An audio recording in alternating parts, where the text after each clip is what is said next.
అందరికీ నమస్కారం. నేను మీ Haripriya. Welcome to my channel. ఇవాల్టి వీడియోలో ముందుగా మీ అందరికీ దీపావళి పండుగ శుభాకాంక్షలు. అమావాస్య చీకటిని తరిమికొట్టే దీపావళి పండుగ ఎంత వెలుగు అయితే తెచ్చిందో అలాగే మనందరి జీవితాల్లో కూడా అంతే వెలుగు తేవాలని మనస్ఫూర్తిగా కోరుకుంటున్నాను. ఇవాల్టి వీడియోలో దీపావళి పండుగ రోజున లక్ష్మీ అమ్మవారిని ఇంట్లో ఏ విధంగా పూజించాలి అనే విషయాన్ని చాలా డీటెయిల్డ్గా ఇవాల్టి వీడియోలో తెలుసుకుందాం. కొన్ని ప్రాంతాల్లో ఈ దీపావళి పండుగను 3 రోజులు జరుపుకుంటారు. ఈ దీపావళి పండుగలో మొదటి రోజు ధనత్రయోదశి. ఈ ధనత్రయోదశి రోజున కూడా లక్ష్మీ కుబేరుల్ని పూజిస్తారు. లక్ష్మీ కుబేరుల పూజ ఎలా చేసుకోవాలి అనే చాలా విషయాలను నేను నెక్స్ట్ వీడియోలో పోస్ట్ చేస్తాను. దీపావళి పండుగను 3 రోజులు జరుపుకుంటాం కదా. మొదటి రోజు ధనత్రయోదశి, రెండవ రోజు నరక చతుర్దశి, మూడవ రోజు దీపావళి పండుగ. దీపావళి అంటే దీపాల వరుస అని అర్థం కదా. మనం అసలు ఈ దీపావళి పండుగను ఎందుకు జరుపుకుంటామంటే అంతవరకు నరకాసురుడు అమాయకులైన ప్రజల్ని హింసిస్తూ చాలా బాధలు పెడుతూ ఉండేవాడు. అంతేకాకుండా చీకట్లోనే మగ్గేటట్లుగా చేసేవాడు. అందుకని ఆ నరకాసురుడి బాధల నుండి శ్రీకృష్ణ పరమాత్ముడు దగ్గరుండి మరీ సత్యభామ చేత యుద్ధం చేయించాడు. నరకాసురుడు మరణించిన రోజే నరక చతుర్దశి అంటారు. నరకాసురుడు చనిపోయిన తర్వాత ఎంతో ఆనందంగా ఉత్సాహంతో వీధుల్లో దీపాల వెలుగులో దీపావళి పండుగ జరుపుకున్నట్లుగా మనకు పురాణాలు చెప్తున్నాయి. ఇంకా ఈ రోజున లక్ష్మీదేవిని ఎందుకు పూజిస్తామంటే అమ్మవారు ఈ అమావాస్య రోజునే ఆవిర్భవించారని మన పురాణాల ప్రకారం తెలుస్తోంది. అందుకని అమ్మవారు పుట్టినరోజు కాబట్టి లక్ష్మీ అమ్మవారిని పూజిస్తే ఆ అమ్మవారి కరుణ కృపా కటా ఈ రోజున ఉదయాన్నే నిద్రలేచి తలస్నానం చేసి కొత్త బట్టలు ధరించాలి. పెద్దవాళ్ళు అయితే పిండి వంటలు తయారు చేయడంలో బిజీ అయిపోతారు. ఇంకా చిన్నపిల్లలకు ఎంతో ఇష్టమైన పండుగ అని చెప్పుకోవచ్చు. వాళ్ళు ఆనందానికి అవధులే ఉండవు. ఈ దీపావళి పండుగ వచ్చింది అంటే వాళ్ళు కాల్చుకునే మందు సామాన్లు, టపాసులు వాళ్లకు చాలా ఇష్టం కదా. అందుకనే వాళ్ళు ఎక్కువగా ఈ పండుగను ఇష్టపడుతూ ఉంటారు. ఇంకా ఈ పూజా విధానం ఎలాగో తెలుసుకుందాం. దీపావళి రోజున ఉదయాన్నే నిద్రలేచి తలస్నానం చేసి లక్ష్మీ అమ్మవారిని యథావిధిగా పూజించాలి. అసలైన లక్ష్మీదేవి ఈరోజు సాయంత్రం పూజ చేసుకుంటారు. కొంతమంది అర్ధరాత్రి కూడా చేసుకుంటారు. అర్ధరాత్రి అమ్మవారిని ఎలా పూజించాలి అనేది నేను నెక్స్ట్ వీడియోలో పోస్ట్ చేస్తాను. ఇప్పుడు లక్ష్మీ అమ్మవారిని సాయంత్రం ఎలా పూజ చేసుకోవాలో తెలుసుకుందాం. మీరు ఈ పూజను పూజా మందిరంలో చేసుకోవచ్చు లేదా సెపరేట్గా అయినా సరే చేసుకోవచ్చు. ముందుగా మనం ఎక్కడైతే పీఠం పెట్టుకోవాలి అనుకుంటామో అక్కడ పసుపుతో కానీ గోమయంతో కానీ అలికి పిండి ముగ్గులు పెట్టి పసుపు కుంకుమలతో అందంగా అలంకారం చేసుకోవాలి. తర్వాత ఒక పీట వేసి దానిపై వస్త్రం వేసి లక్ష్మీ అమ్మవారి చిత్రపటాన్ని పెట్టుకోవాలి. ఆ తర్వాత పసుపు గణపతిని కూడా తయారు చేసుకోవాలి. నా దగ్గర వెండి లక్ష్మీ అమ్మవారి విగ్రహం ఉంది. ముందుగా ఒక వెండి కప్పులో 3 కానీ 5 కానీ గుప్పెళ్ల బియ్యాన్ని వేసి పసుపు కుంకుమ కొద్దిగా అక్షంతలు వేసి దానిపై డబ్బులు ఉంచి దానిపై లక్ష్మీ అమ్మవారిని ఇలా ఈ విధంగా ప్రతిష్ఠించుకోవాలి. ఆ తర్వాత దీపపు కుందులను కూడా సిద్ధం చేసుకుని లక్ష్మీ అమ్మవారిని కూడా సువాసన భరితమైన పువ్వులతో అమ్మవారిని అలంకారం చేసుకోవాలి. ముందుగా దీపారాధన చేసి దీపపు కుంది దగ్గర అక్షింతలు పువ్వులు వేసి దీపానికి నమస్కారం చేసుకోవాలి.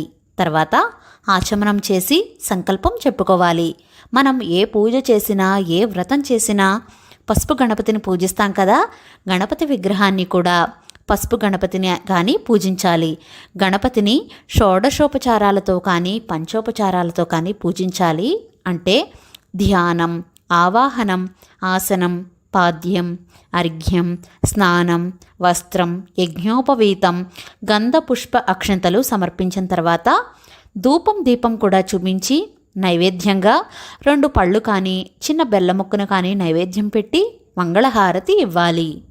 2 అక్షింతలు పువ్వులు తీసుకుని గణపతి మీద వేసి నమస్కారం చేసుకుని పూజలో ఏదైనా లోపాలు ఉంటే మన్నించు తండ్రి అని, పూజలో ఎలాంటి విఘ్నాలు లేకుండా చూడు తండ్రి అని నమస్కారం చేసుకోవాలి. ఇంతటితో గణపతి పూజ ముగుస్తుంది. తర్వాత లక్ష్మీదేవి అమ్మవారిని కూడా షోడశోపచారాలతో పూజించాలి. గణపతిని ఏ విధంగా అయితే షోడశోపచారాలతో పూజించామో సేమ్ అలానే అన్ని ఉపచారాలు కూడా లక్ష్మీ అమ్మవారికి కూడా సమర్పించాలి. ఈరోజు అమ్మవారి దగ్గర అఖండ దీపం పెట్టుకోవచ్చు. అఖండ దీపం పెట్టుకుని రాత్రంతా వెలుగుతూ ఉండేటట్లు చూసుకుంటే ఆ వెలుగు మన జీవితాల్లో కొండంత వెలుగు ప్రసాదిస్తుంది. అదీ కాకుండా ఈరోజు దీపం ఎక్కడైతే ఏ ఇంట్లో అయితే నిరంతరంగా వెలుగుతూ ఉంటుందో అక్కడ లక్ష్మీదేవి కొలువై ఉంటుంది. ఈరోజు రాత్రంతా కూడా దీపాలు వెలుగుతూ ఉండేటట్లుగా చూసుకోండి. అలాగే ఈ దీపావళి పండుగ రోజున దీపాలు పెట్టుకున్న తర్వాత దివిటీలు కూడా కొట్టిస్తారు. అది ఎలా చేయాలి అనేది నేను కమింగ్ వీడియోస్లో చూపిస్తాను. ఆ విధంగా లక్ష్మీదేవి అమ్మవారికి షోడశోపచారాలతో పూజించిన తర్వాత లక్ష్మీ అమ్మవారిది అష్టోత్తర శతనామావళి ఉంటుంది. అది 108 నామాలు ఉంటాయి కదా, అవి చదువుకుంటూ పువ్వులతో కానీ లక్ష్మీ గవ్వలు, గోమతి చక్రాలు, తామర గింజలు, కాయిన్స్, వెండి పువ్వులు, చిట్టి గాజులు లేదా పసుపు కుంకుమ ఇలా మీకు ఏది అందుబాటులో ఉంటే వాటితో పూజ చేసుకోవచ్చు. ఇక్కడ నేను చిట్టి గాజులు, కాయిన్స్, వెండి పువ్వులు, పసుపు కొమ్ములతో అమ్మవారిని సహస్రనామాలు చదువుకుంటూ పూజ చేసుకున్నాను. అలాగే అమ్మవారివి లక్ష్మీ అష్టోత్తరాలు, సహస్రనామాలు అన్నీ చదువుకుంటూ మహాలక్ష్మి అష్టకం కూడా చదువుకుంటూ పూజ చేసుకోవాలి. ఈరోజు అమ్మవారిని పువ్వులతో, మారేడు దళాలతో కూడా అర్చించాను. ఆ తర్వాత అమ్మవారికి ధూపం దీపం కూడా చూపించాలి. తర్వాత నైవేద్యంగా ఈరోజు మనం రకరకాల పళ్ళను, స్వీట్స్, పాలు, కొబ్బరికాయ ఇలా ఇవన్నీ కూడా అమ్మవారికి నైవేద్యంగా సమర్పించవచ్చు. నైవేద్యం అయిన తర్వాత అమ్మవారి పాటలు చక్కగా పాడుకుంటూ మంగళహారతిని ఇవ్వాలి. ఈ పూజ ఇక్కడితో ముగుస్తుంది. పూజ అయిన తర్వాత ఇంట్లో, ఇంటి బయట, గుమ్మం ముందు చీకటిని తరిమి కొట్టే విధంగా అందంగా దీపాలతో అలంకారం చేసుకోవాలి. దీపావళి రోజున లక్ష్మీదేవిని పూజించడం వలన ధనధాన్యాలకు, అష్టైశ్వర్యాలకు ఎటువంటి లోటు ఉండదని భావిస్తారు. అలాగే లంకలోని రావణాసురుణ్ణి సంహరించి శ్రీరాముడు సతీ సమేతంగా అయోధ్యకు తిరిగి వచ్చినప్పుడు కూడా ప్రజలు ఆనందోత్సవాల మధ్య దీపావళిని జరుపుకున్నారని రామాయణంలో చెప్పబడుతోంది. చీకటిని పారద్రోలుతూ వెలుగులు తెచ్చే పండుగగా, విజయానికి ప్రతీకగా దీపావళి పండుగను జరుపుకుంటాం. దీపజ్యోతిని పరబ్రహ్మ స్వరూపంగా మనోవికాసానికి, ఆనందానికి, నవ్వులకు, సజ్జనత్వానికి, సద్గుణ సంపత్తికి నిదర్శనంగా భావిస్తారు.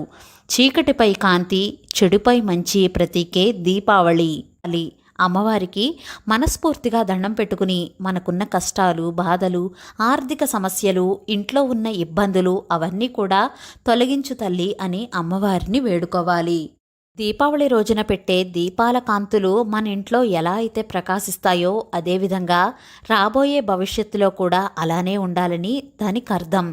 ఇన్ని దీపాలు వెలగడం వల్ల ఎవరి ఇంట్లో కూడా ప్రతికూల శక్తులు అంటే నెగిటివ్ ఎనర్జీ అంటూ ఉండవు, పాజిటివ్ ఎనర్జీ వస్తుంది. ఇంకా అమ్మవారి కరుణ వల్ల, కృపా కటాక్షాల వల్ల అంతా మంచి జరుగుతుంది. అష్టైశ్వర్యాలు, సిరి సంపదలు చేకూరుతాయి. ఈ విధంగా దీపావళి అమావాస్య రోజున లక్ష్మీ అమ్మవారిని ఈ విధంగా పూజ చేసుకోవాలి. ఈ వీడియోలో అన్నీ క్లియర్గా చెప్పాను అని అనుకుంటున్నాను. వీడియోలో ఇంకా ఏమైనా డౌట్స్ ఉంటే నన్ను కామెంట్ సెక్షన్లో తప్పకుండా అడగండి, తప్పకుండా రిప్లై ఇస్తాను. ఇవాల్టి వీడియో మీకు నచ్చిందా? నచ్చినట్లయితే please like, share, subscribe to my channel. Thank you for watching. సర్వం శ్రీకృష్ణార్పణమస్తు.